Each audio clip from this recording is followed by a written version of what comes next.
Kadapa YS ఫ్యామిలీకి కంచుకోట. ఎక్కడ ఎలా ఉన్నా కడపలో మాత్రం వైఎస్ ఫ్యామిలీదే హవా. వైఎస్ఆర్ మరణానంతరం వైఎస్ జగన్ సారథ్యంలోని వైసీపీ ఓ వెలుగు వెలిగింది. అలాంటి కంచుకోటలో కూటమి సత్తా చాటింది. మొన్నటి ఎన్నికల్లో జిల్లాలో 10 స్థానాలను కైవసం చేసుకునేంత పని చేసింది. కూటమి సునామీలో వైసీపీ కేవలం 3 స్థానాలకు మాత్రమే పరిమితమైంది. జగన్ మినహా 2 ఎమ్మెల్యేలు వైసీపీని ఎప్పుడు వీడతారో తెలియని పరిస్థితి నెలకొంది. స్థానిక ప్రజాప్రతినిధులు మేము వైసీపీని వీడతామంటూ జగన్ బెదిరిస్తున్నారు.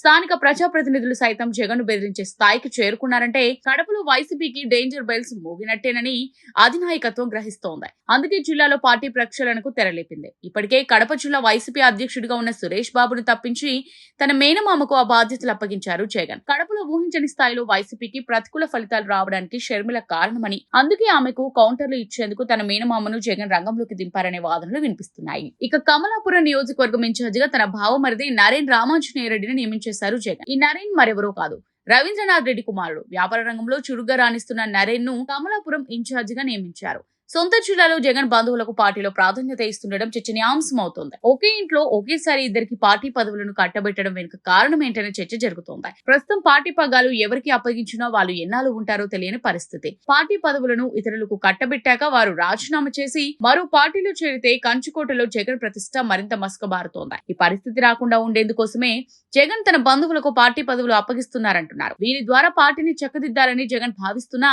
ఈ ప్రయత్నాలు ఎంత మేరకు సక్సెస్ అవుతాయో చూడాలి.